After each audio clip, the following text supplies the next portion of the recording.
హరి ఓం everyone, good morning. యుఎస్లో నేను ఈ పార్కుకు వచ్చి తీస్తున్నాను. ఫస్ట్ వినాయకుడి శ్లోకం చదువుకుందాం.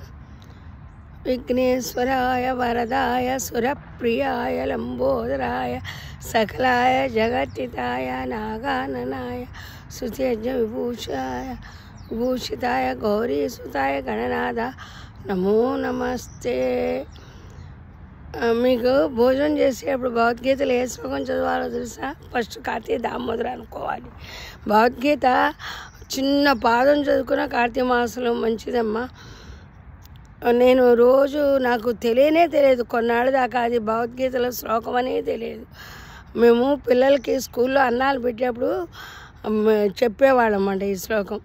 బ్రహ్మార్పణం బ్రహ్మవిః బ్రహ్మాగ్నౌ బ్రహ్మణాహుతం బ్రహ్మైవ తేన గంతవ్యం బ్రహ్మకర్మ సమాధినా అహం వైశ్వానరో భూత్వా ప్రాణినాం దేయమాశ్రితా ప్రాణాపాన సమాయుక్త పచమన్యం చతుర్విధం. ఈ శ్లోకం చదువుకొని అన్నం కళ్ళకద్దుకొని అలా తినేసేవాళ్ళం. ఓకే, ఇవాళ వీడియో ఏంటంటే నా సబ్స్క్రైబర్లో ఇక్కడ తెలిసిన వాళ్ళు ఉన్నారు కదా అమెరికాలో, వాళ్ళు అడిగారు, ఆంటీ మీరు ఇవాళ ఇలా జడేశారు కదా, దీని భావం ఏమి తిరుమల వేసా అని అడిగారు వాళ్ళు, మన ఇండియన్స్ వాళ్ళు. వాళ్ళకి జవాబుగా నాకు మీరు కూడా ఈ క్వశ్చన్లు వేస్తారేమో, 74 ఏళ్ళ ఆవిడకి ఇలాగా అవసరమా అని.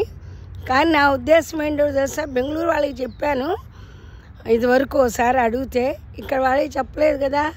ఇవి నా వీడియో చూస్తుంటారు కదా, వాళ్ళు కూడా తెలుసుకుంటారని చెప్తున్నాను. ఈ మధ్య బాబుడి బ్రహ్మ,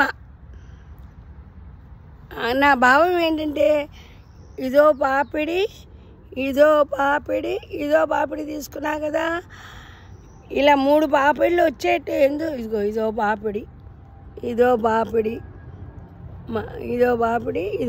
3 పాపిళ్ళు ఎందుకు తీసుకున్నా అంటే బ్రహ్మ విష్ణు మహేశ్వరులు 3 పాపిళ్ళ భావం ఏంటంటే బ్రహ్మ విష్ణు మహేశ్వరులు మనలోనే ఉన్నారు, అది తెలుసుకోవాలి. మనలోనే దీపం వెళ్తుందో, దీపంలో జ్యోతి, ఆ జ్యోతి ఆరిపోతే మనం ఉన్నాం కదా, మనలో ఉన్న దేవుని మనం గుర్తించలేము.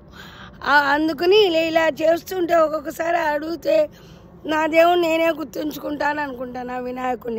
నా వినాయకుడు కార్తీక మాసంలో కార్తీక దామోదరుగా ఉన్నారన్నమాట. సరే, మీ డౌట్ తీరింది కదా. ఇంకో డౌట్ ఏంటి, 74 ఏళ్ళు వచ్చి ఈ పూలు పెట్టుకోవడం అవసరమా? మీరు అసలు పూలు పెట్టుకోవచ్చా? మీ మనసులో భావం, ఎవరు ఇది నన్ను అడగలేదు, నా భావం నాకు నేను చెప్పుకుంటున్నాను. ఇవేంటి, ప్లాస్టిక్ పూలు. ప్లాస్టిక్ పూలకు విలువ ఉందా? లేదు. వాసన ఉందా? లేదు. కానీ ఎందుకు పెట్టుకుంటాం? ఏదో మరి పుట్టినప్పటి నుంచి పూలు అలవాటు చేశారు కదా. మా కోడలు నేను బాధపడుతుంటే ప్లాస్టిక్ పూలు పక్క పిన్నిస్ మాట, ఇదిగో పక్క పిన్నిస్ ఇది ఇచ్చింది.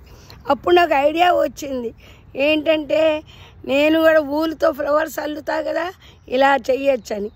అందుకని $1 అమ్మ, ఇక్కడ అన్నీ ప్రియమే కొనుక్కున్నాను. ఇన్ని పిన్నీసులు వచ్చినాయి.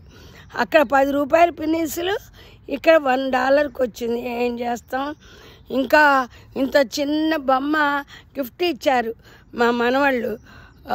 దీపావళి క్యూట్ వాళ్ళకి బాగా నచ్చిందిట. అందుకని అది $40 మాట ఇండియా. దీంతో ఇక్కడ $1 సగం మాట. అది మీకు ఈసారి వీడియోలో చూపిస్తాను. Like and share. ఉంటాం మీ శ్రీదేవి. డౌట్లు తీరినాయి కదా.